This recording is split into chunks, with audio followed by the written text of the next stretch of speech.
Hello all, this is Raj Misa, your video marketing coach, and today we have G.R. Reddy from Husys, one of the founders of Husys.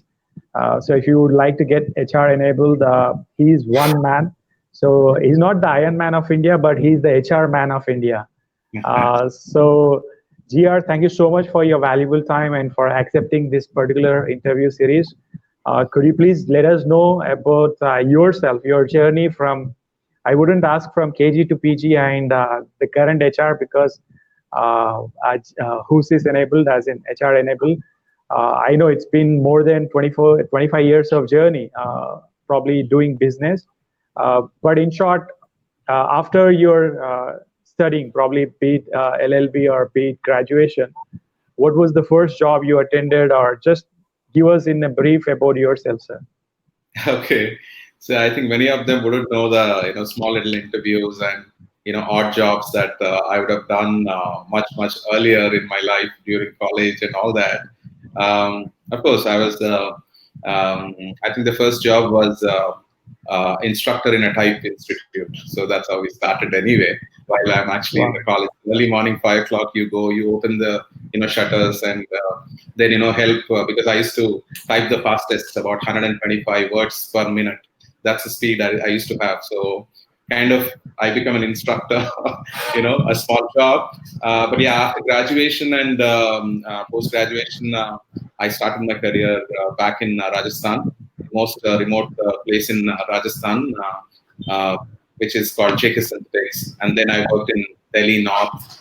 Then I moved to Mumbai to be with Aviation, the first air cargo airline in the country, to help. And then I came to Hyderabad. So I think my whole life was, working life has started actually in the northern part of India, and then into West, and then into South to settle down to start my own business after a stint with companies here in Hyderabad.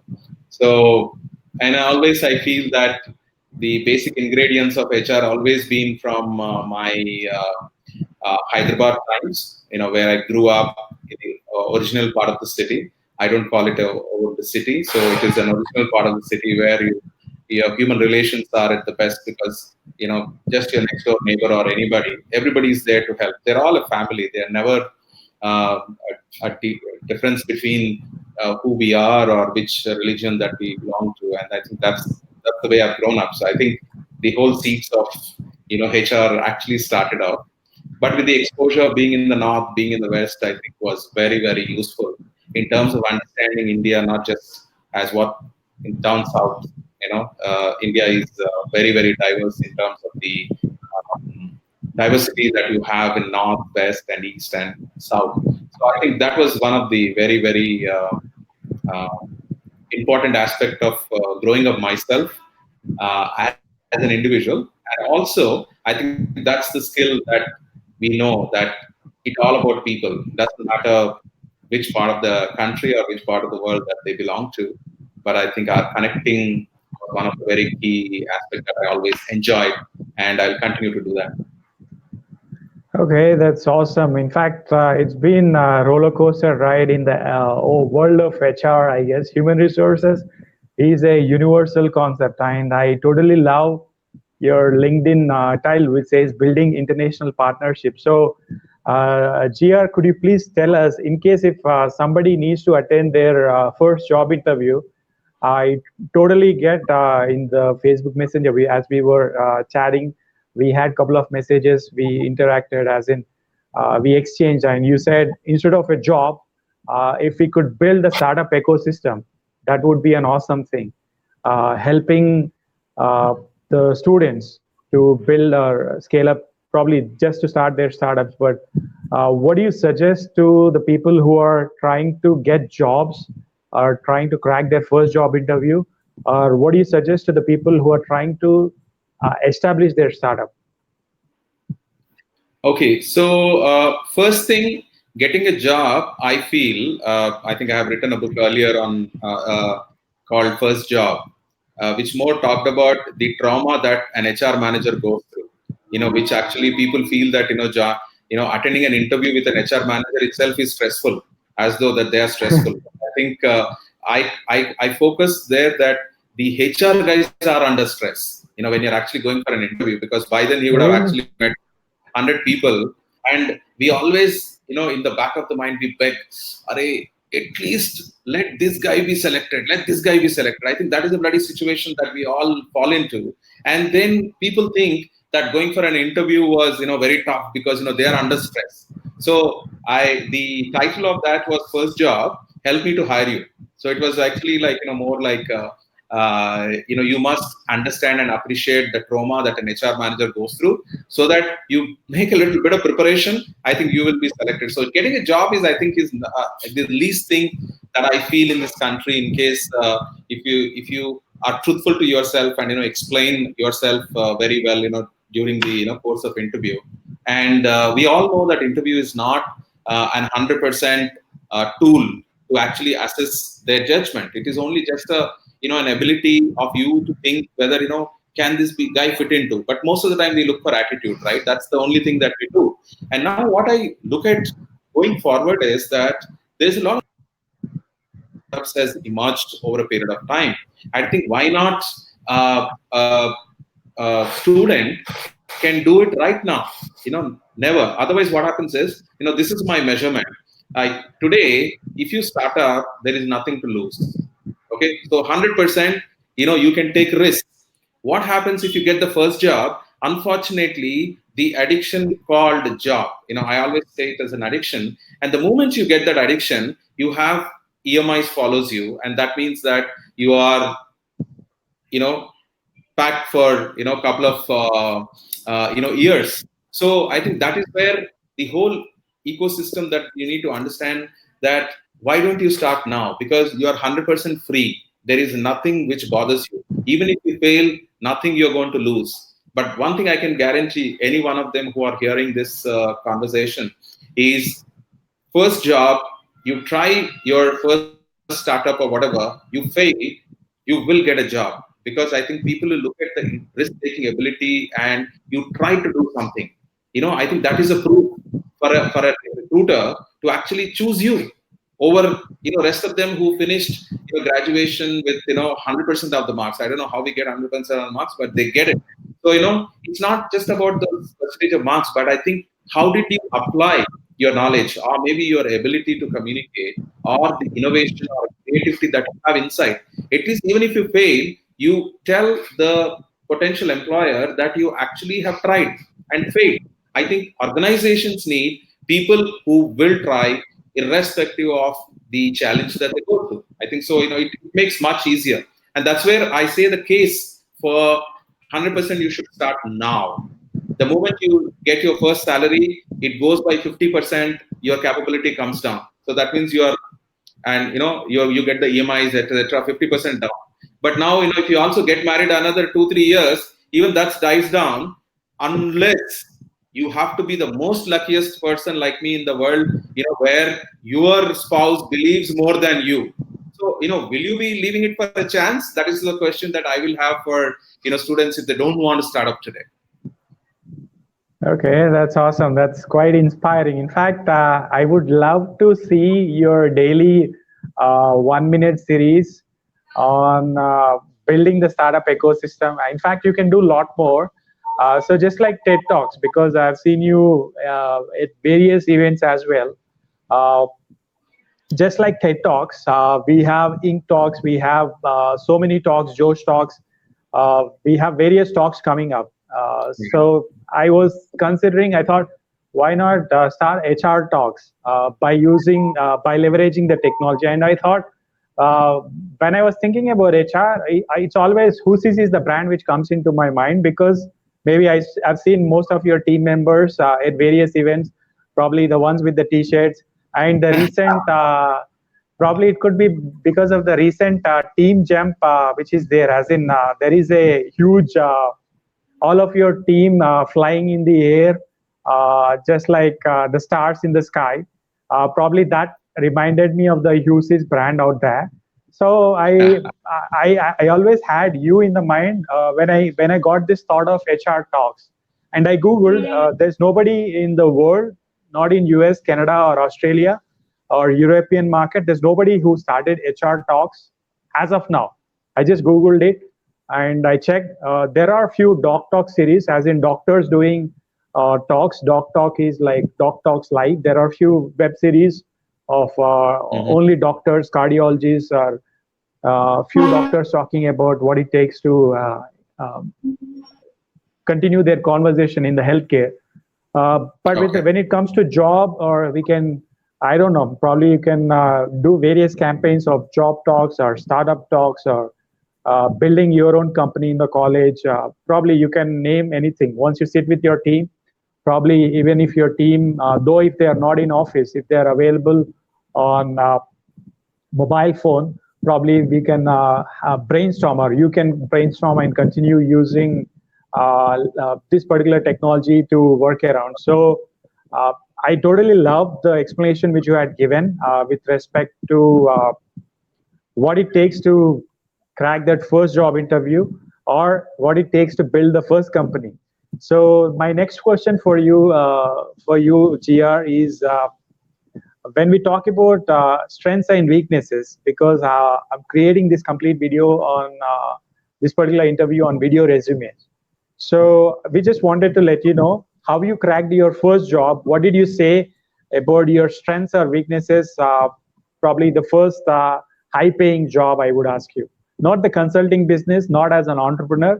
I know you are India's the fastest typer during those days, during the early days of 95 or 2000, because hardly very few people have access to a typewriting machine. But what would you suggest? I mean, what would you say when it comes to cracking a job interview? And what did you say in the past?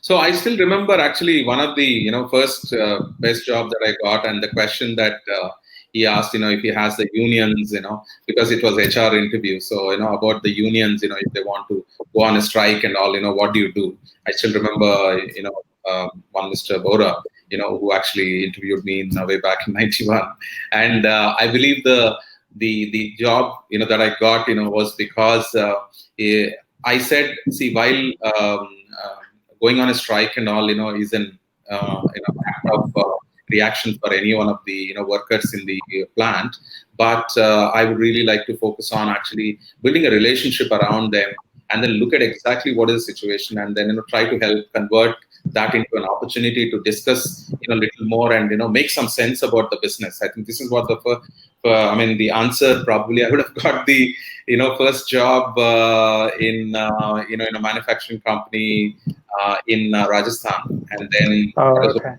serious job with the top India's top fourth company at that time. Oh, okay. So is Mr. Bora still available, or is he? I mean, is he still in touch with you, or? I think we lost touch. It's been like I mean, he was at the retirement age at that time. So. Oh, okay. It's been almost 20 years. Okay, cool. So the thing is, okay. And were you a student leader or something during those days? I mean, were you leading a team of students from the university or college? No, never was on that side. But I think we were always ready to kind of do anything. I think one of the skills that we learned being in the old part of the city is to actually collaborate. We don't name it as a union or whatever, but I think we are good at actually collecting people, come together to work on a task. Be it Ganesh, Nimajnam or Shadi that happens, that the entire team is there to kind of execute. You don't have these the agencies who are doing nowadays, but I think those days those are the skills that we learn in terms of organizing the events and collaborating. I think these are all the skills of being a team player. So you have to be a team player. So I think I kind of learned all of that from the gelling with any team is the key for me. I think that is the aspect, understanding the cultural nuances. I think that's the exposure that we need for students. You can't say that you are just in Ahmedabad and just do this, and you need to have a global exposure. And I think global is a word right now. Probably in my time, it may be national itself was much bigger. Crossing your own state border itself was much bigger. But today, I think you are beyond that anyway, because there are no boundaries to the world today. Okay, so the initial, as you were narrating the story with Mr. Bora and the story which you had given with respect to being a leader, I'm trying to visualize Arjun Reddy college scenes. Not Arjun Reddy. There was this another movie which had come, Dear Comrade movie. The college scenes are about the same.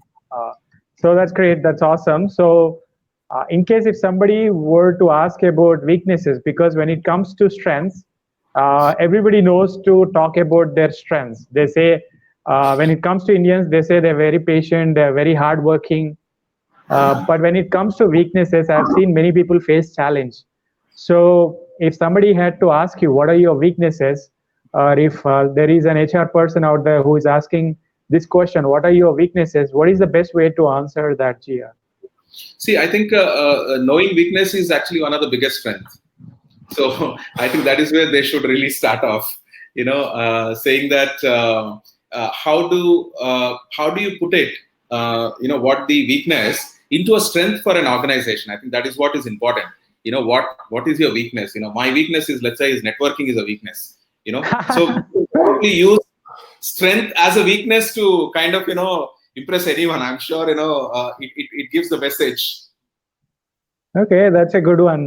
That's a great thing which I learned. So networking is weakness, as in that's awesome. So we have Dharmana Shanmukha Rao online with us right now, and he has got a question for you.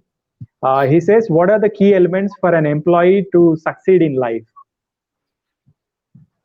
Yeah, I think it is very, very important actually. Treating themselves as an employee is the first biggest mistake that they should not make. So that means that you must own what you're doing. You must own the business. You must own the work that you're doing. I think if that is there in your attitude, I think everything else, becomes success in life, because you are impacting a business. Because as an employee of an organization, what are you trying to do? You're trying to kind of give your expertise and help the organization to achieve their goals. So that means that the more ownership that you have, I think the more success that you will have in your life. Yeah, so it's like employee satisfaction is more important than the customer service. But at the end of the day, customer and employee are like on balance, like on two sides of a balance.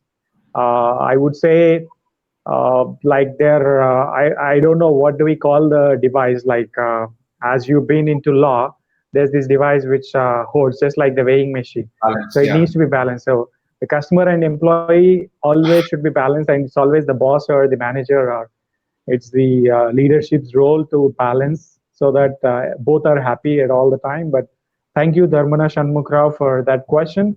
So with respect to describing oneself, uh, again, why should I hire you is another tricky question. Or why should anybody start a company? That could be, as you were more into startup building, startup ecosystem. Let me put it that way. Apart from this question as why should I hire you, or another question being why should I start a company, because already there are millions of companies out there. What would be your answer to this, GR? So there are only two things that our next 5 trillion economy can say is only with the small mid-sized enterprises who are the key for our growth in India. And one other question is if you don't start today, you'll never start anyway, right? And what I would actually say is you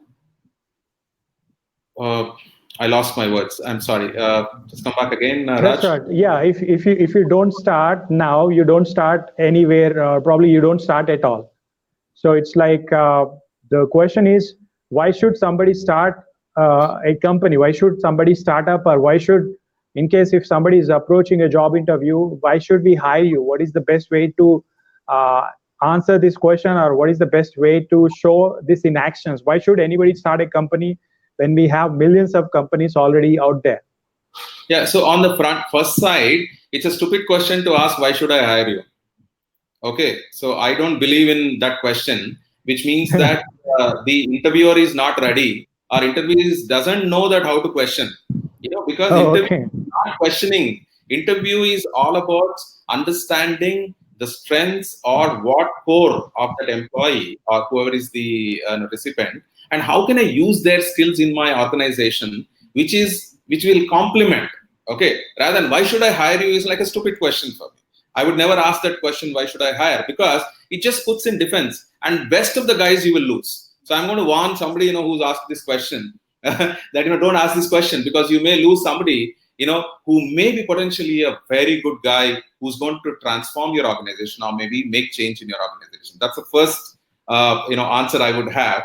But yeah, if somebody asks the question, probably you can always be ready. If you are really know about their business, I'm here to help in your business. I think probably the only best answer that I can think of, because what's in it for me is the guy who's looking at, right? So that's one. But I think the second part of why should I start now is that, as I said, that there is nothing that you're going to lose, and luckily our parents are so great that even if we are 40 years old, they still feed us. Okay, so what is the thing that you're losing? You're not losing anything. You're actually literally is at 100% risk free at this point of a time. I would only say that if you don't do it now, you will only think of it when it comes to 40 years of age, when you have actually spoiled your life, thinking about it, not doing anything, going every day, morning to evening, and stress on the job and everything. Then we come to a stage of a midlife crisis at 40 years, that what am I doing, in 40 years, suddenly my children grow up, and my EMIs were eating away, banks were eating away, my money, whatever I earned, so long. I think, do you want to be there, or do you want to be deciding now? Try late. I think that KIDA will always be there in your mind. That means that even if you are getting to a job, you will soon start. Wait 3 years, 2 years, 5 years, or 10 years, but you will start. But if you don't start that KIDA today, that will not go into your brain so much. There will be an exception always. People will pick it up at a later point.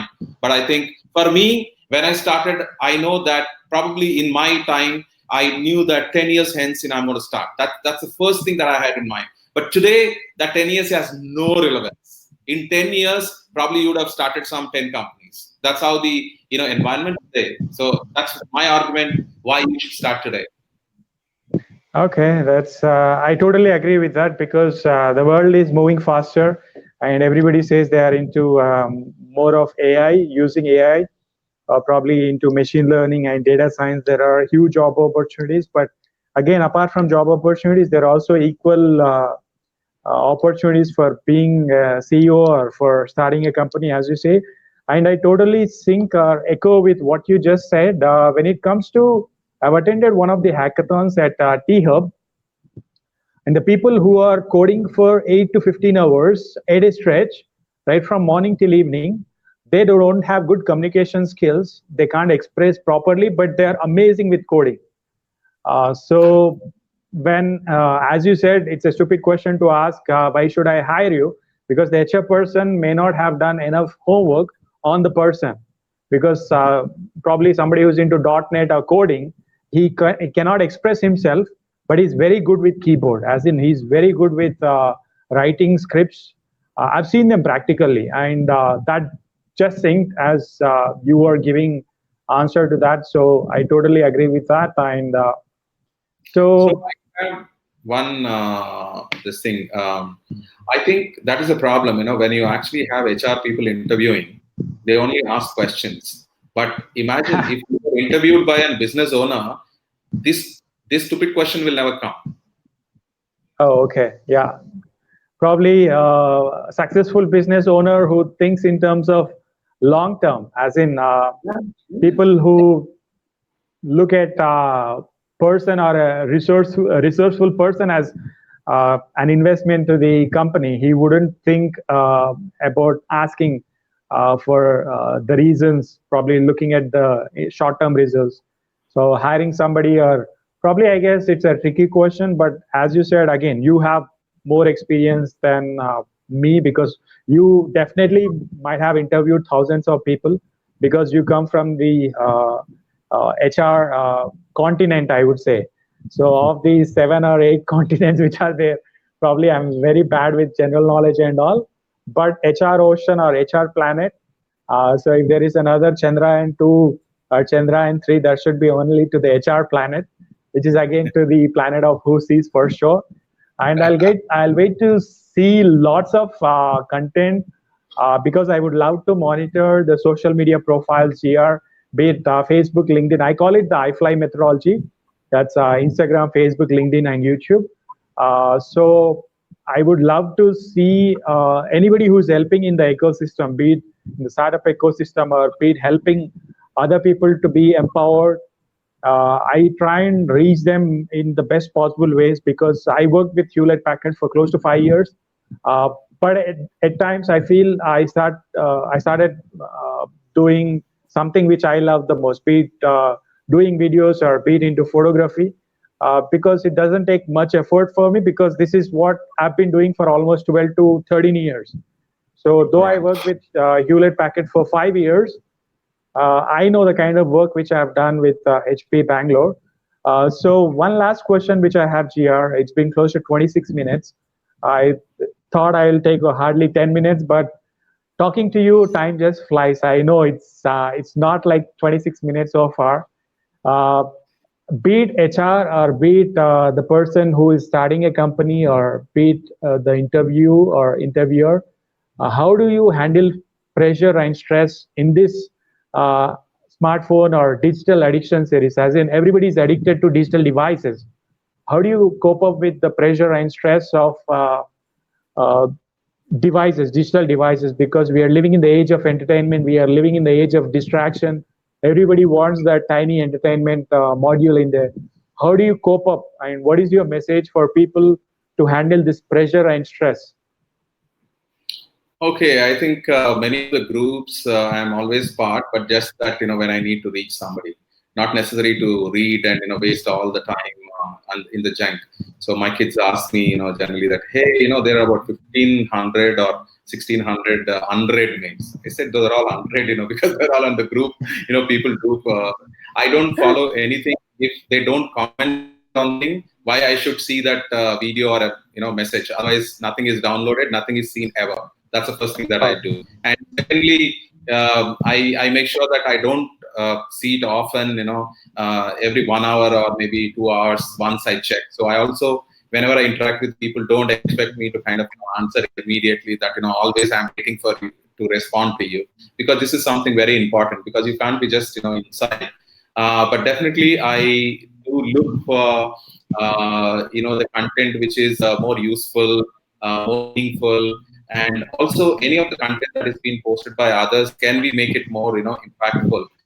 The idea is to kind of share more and more possibility through these mediums, rather than a time wasters as such. So I think that discipline is very, very important.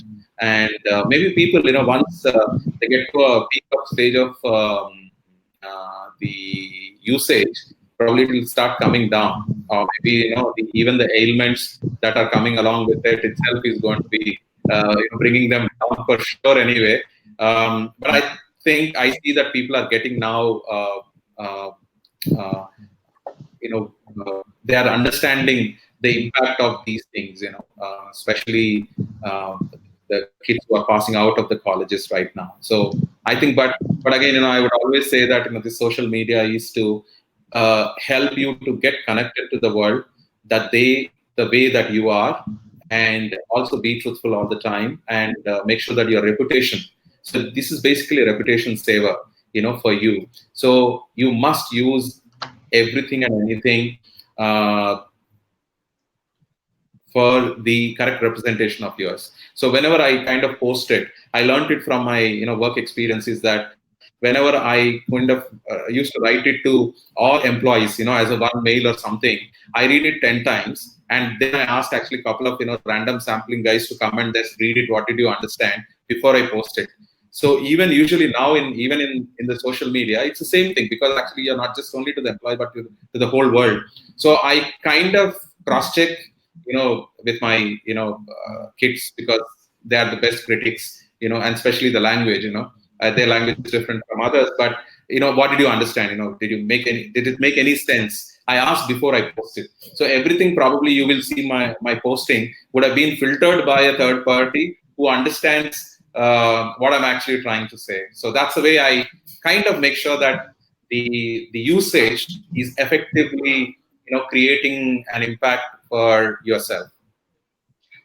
Thank you so much, GR, for your valuable time. It's been close to 30 minutes, but again, whatever the insights which you have, it added lots of value. There were few listeners who popped in and who went away. There are probably a couple of guys who are still watching it. But again, with respect to the reason I do this video interview series or the video resume series is I wanted others to use the platform, not just like the Facebook, LinkedIn, and YouTube or Instagram or be it TikTok.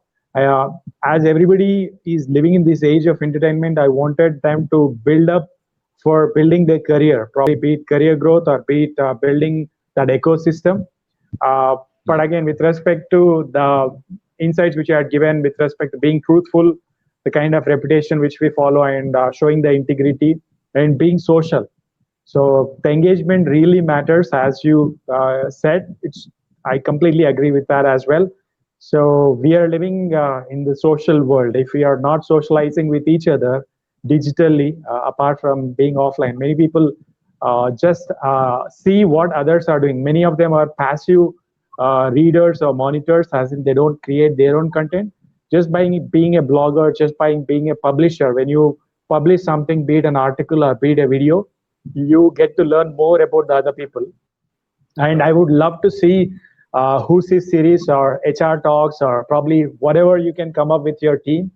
I would love to go through your entire social media platform again on with respect to Husys. And for people who are watching this replay, you can connect with GR on LinkedIn, which is again I'll put that in the comments right at the end of this video. So I guess I still have that connection. Okay. Do you have any more questions here? Well, thank you so much for your valuable time. But do you have anything before we call it off with this interview? Yes. So I think I'm an open networker on the LinkedIn, so I don't reject unless there are some African country people keep sending some messages of gold and all that. But otherwise, I think I'm an open. So, and I think it's the best tool to kind of connect back to my network, etc. I think that's the way we can leverage. So I look forward to have more people, walk into our social media life. Thank you. So for people who are watching a replay, you can connect with GR at linkedin.com, linkedin.com/in/GR Reddy. That's very simple. So hashtag GR Reddy. By Googling, I guess there is only one GR Reddy out there. Probably I just need to do a hashtag search again. But thank you so much for your valuable time, sir. I'll wait to see you or talk to you in person again soon. Thank you so much, Raj. I think it's a great tool that you're using, and also creating the content for people on the fly. I think that's very commendable, and I wish you all the best. Keep it up. Thank you, sir. Thank you so much.